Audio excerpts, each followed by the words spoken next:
Tatay Mateo. Anak, sandali. Basta't gawin ninyo ang sinasabi ko sa inyo. Ha? Ihiwalayin yung arwana dun sa mga isda. Ha? Lagay nyo sa ibang aquarium. Sige po, Dok. Pasensya na sa abala.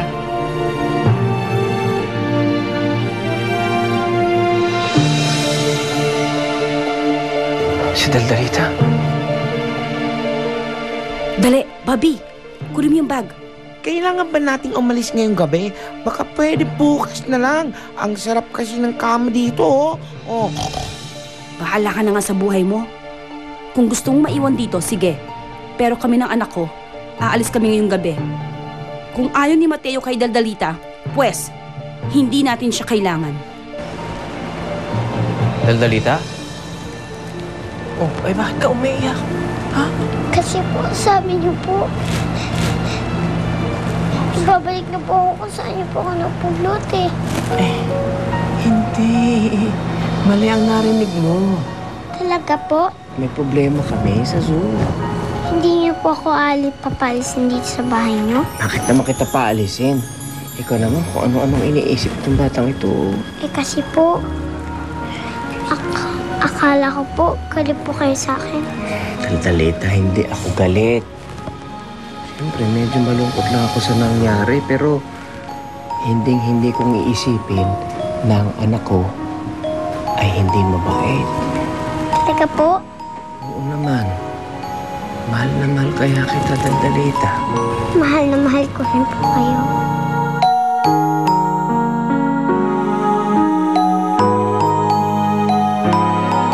Pinatawag ho kayo para pag-usapan natin kung anong nangyari kahapon sa beauty pageant.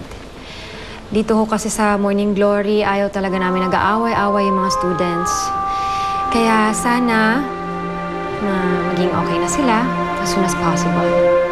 Teacher May, wala pong problema yon. O, Daldalita, di ba yung may sasabihin ka kay Charis? Sorry, Charissa, sa ginawa ko sa'yo kahapon. Promise, hindi mag-uulit yun. At saka gusto ko din naman mag-friends tayo eh. Oh, Charis, narinig mo si Daldalita, ha? Nag-sorry na sa'yo. Sincere naman siya. Sige na, makipagbati ka na. Bakit mo ba ako gusto makipagbati sa kanya? Siguro, talaga mas gusto mo siya kaysa sa akin. Di mo ako loves, Daldalita love mo. Di ikaw na rin makipagbati sa kanya.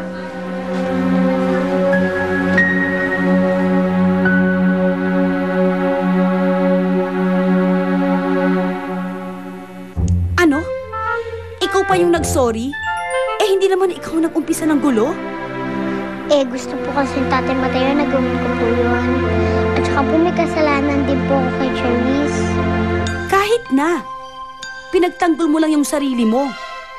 Sila ang unang nag-away kaya silang humingi ng tawad. Eto na naman, ang init-init ng ulo. Daldalita, yung tungkol sa sinasabi mong pet day ninyo, baka pwedeng ako na lang ang dalhin mo. Ang dami ko pa namang hinandang talent. Kaya kong sumayaw.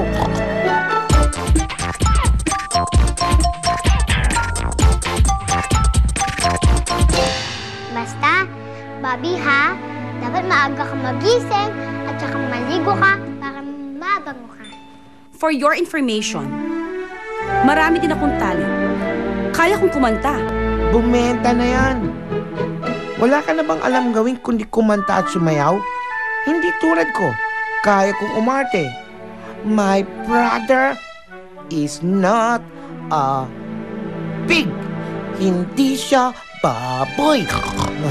Bagay ka nga pang Noche Buena. Hamon na hamon ang acting mo. Kesa naman sa'yo, war freak ka kaya.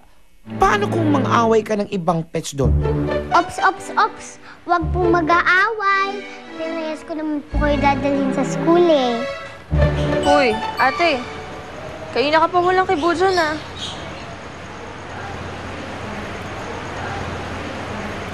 Naiisip ko lang kasi si Charis, eh.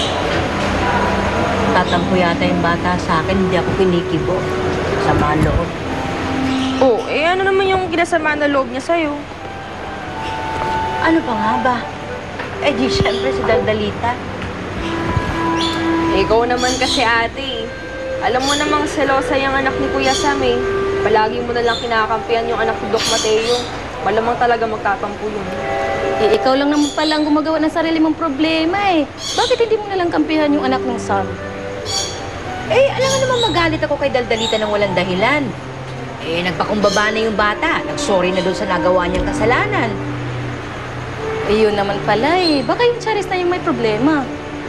Eh kasi naman ate, di hamak naman na mas kilala mo si Charisse. Eh halos ikaw na nga yung tumayong nanay niya simula nung iwan siya nung dating girlfriend ni Kuya Sam. Siyempre, she expects na ikaw yung maging kakampi niya. Oo, kawawa naman yung bata. Ikaw lang pala ang maasahan tapos ngayon, bibiguin mo pa. Anong klaseng tao ka? Teka nga muna, bakit ka ba sa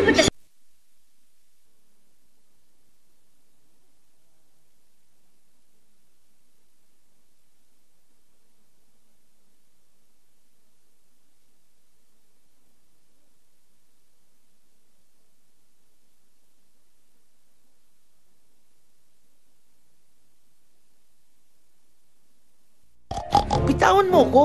Dadaganan ko yung Chinese na yan eh. Huwag mo nang patulan, Bobby. Kalma lang. Baka mag-high blood ka. Ang dami pa namang taba sa katawan. Oh, isa ka pa. Ikaw itong nagsabi sa akin na war freak ako. Eh, ikaw ang atat na atat makipag-away ngayon.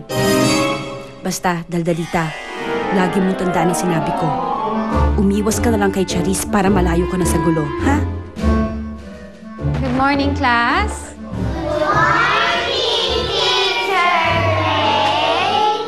Excited ako ma-meet ang mga pets niyo. So, let's begin our presentation, okay?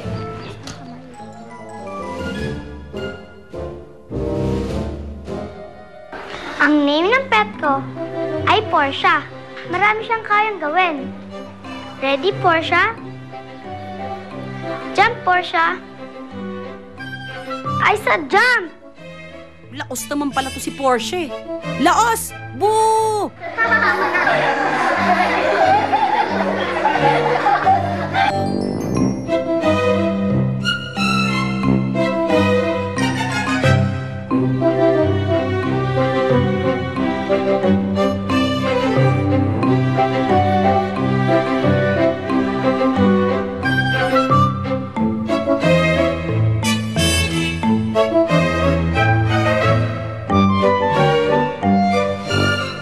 Gusto ko pong ipakalala sa inyo ang pets ko.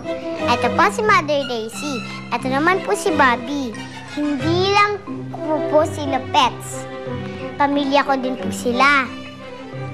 Mahal na mahal ko po sila at mahal na mahal din po nila ako. Nakakatuwa naman ang mga pets nyo. Alam nyo, tama si Daldalita na ang hayop ay parte ng pamilya. Tulad naman ito ni Gordon. Ito yung pet kong gecko. Ayan, bago matapos yung presentation natin, may special award tayo, okay? Okay, first award goes to... Ito, most behaved pet. Ang most behaved pet natin goes to... the goldfish of Nicole. Ayan. Ang next special award ay cutest pet. Okay, cutest pet goes to Bobby. Ayan. Okay, last is the best pet owner. Okay, the best pet owner goes to walang iba kundi si Daldalita.